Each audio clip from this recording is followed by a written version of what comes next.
Hello friends! Welcome to my second video about vaccines I've had while pregnant. For those of you who missed my last video, I am currently in my third trimester and I am due in February. And today I'd like to talk about why I got the flu shot, not once, but twice during this pregnancy.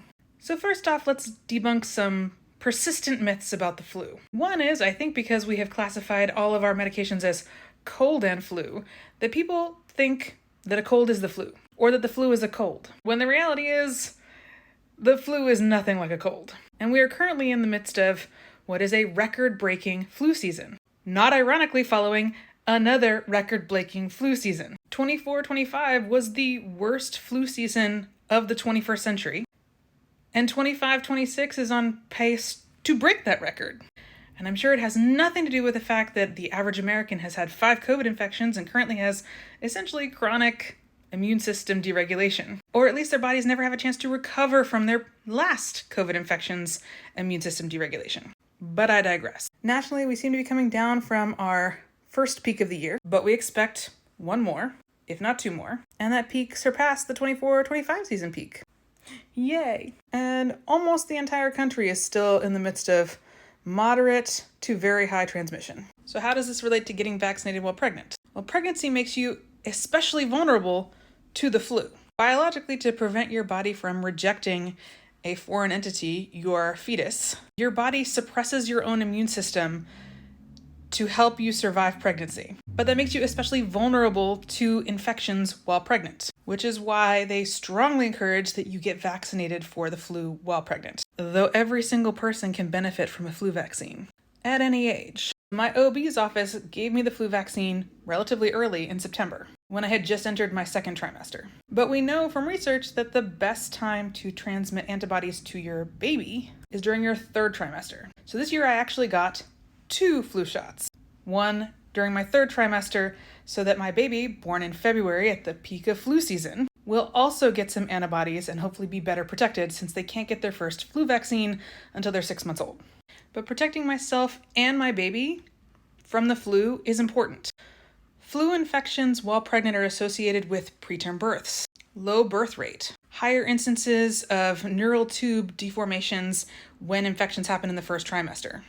Flu infections are also associated with a 7-fold increase in schizophrenia diagnoses when experienced in the first trimester, and a 3-fold increase in schizophrenia diagnoses when experienced in the first half of a pregnancy. So they're not nothing burgers. And again, because your immune system is suppressed, and you can't take a lot of the medications used to treat the flu while you're pregnant because they are shown to have adverse effects on fetuses, infections can be particularly damaging to both the mother and the baby. High fever in the mother can affect the brain development of the baby, and respiratory distress can cause lack of oxygen transfer to the baby. Neither of those things are good things. So it is really important to get your flu shot for yourself and for your baby. But in that third trimester, you pass antibodies to the baby, and immature developing respiratory systems also don't do really well with respiratory infections. Especially this year, the flu has been tremendously damaging to children. So far, they've borne the biggest brunt of hospitalizations and deaths. And the majority of those deaths are in children that were previously healthy and unvaccinated for the flu. And honestly, Robert Malone is a fucking ghoul to justify 289 deaths as being an acceptable cost for avoiding vaccination when we have a perfectly good vaccine that, while it may not stop all transmission, definitely stops severe illness and death. We have a solution. Those almost 300 children didn't need to die.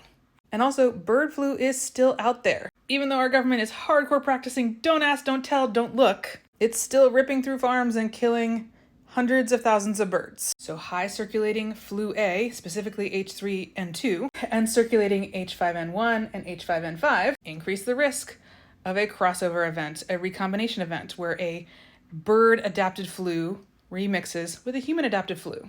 And we have another pandemic. But I digress. We're in the middle of peak flu season. There's likely going to be another peak later on in the winter. Every single human will benefit from getting the flu vaccine, especially pregnant moms, and especially pregnant moms in that third trimester, so they can pass on antibodies to their baby. Because even in a regular flu season, tens of thousands of people die. And because of the dropping rates of flu vaccination, that includes hundreds of children.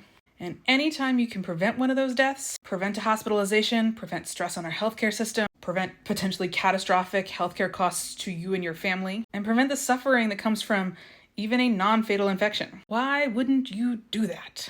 It seems like a no-brainer to me, which is why I got not one, but 2 flu vaccines this year, and I'm doing whatever I can to protect my little one when they reach the outside. That, plus masking, are your best tools to protect yourself. So stay healthy, stay safe, and we'll be back to talk about COVID later.